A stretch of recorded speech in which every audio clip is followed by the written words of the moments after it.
Kronologi Katno tukang bakso Balikpapan batal dipesan Jokowi 2.500 porsi untuk HUT RI di IKN, kecewa. Katno, 38, seorang pedagang bakso gendon dari Balikpapan, Kalimantan Timur mengaku kecewa saat pemesanan 2.500 porsi dibatalkan Jokowi.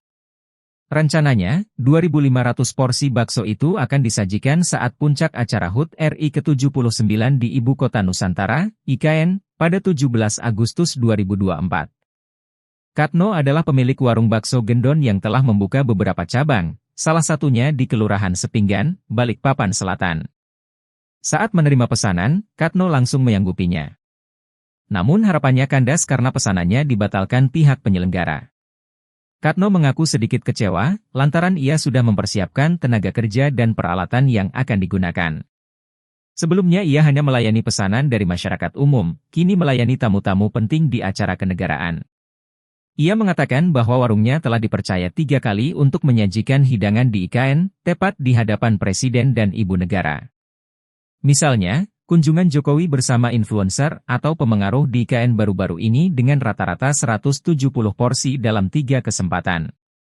Salah satu hal yang berkesan bagi Katno, dari beberapa kali melayani beberapa acara di IKN tersebut, tepatnya saat berbincang beberapa patah kata dengan Jokowi.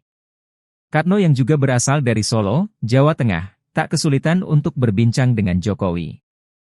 Kala itu, kata Katno, Jokowi memesan sendiri seporsi bakso untuk Iriana.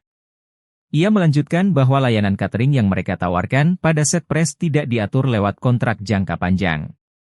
Mereka lebih sering dipanggil per acara, seperti saat acara bersama influencer atau kunjungan Jokowi pada 11 Agustus 2024 lalu. Namun begitu, polanya sama, yakni Katno dan tim memiliki persiapan yang dilakukan dalam waktu singkat, maksimal 2 hari sebelum acara berlangsung. Selama di lokasi, tim Katno diminta menjaga etika ketat, termasuk larangan terlalu intens bermain ponsel atau tidak boleh merekam atau mengambil foto sembarangan. Ditanya soal pembayaran, Katno meyakini tidak ada masalah berarti. Hanya saja dia mengaku, penetapan harga per porsi sedikit lebih tinggi dibandingkan harga warung karena menyesuaikan permintaan. Terlebih ia juga harus menyewa beberapa peralatan tambahan.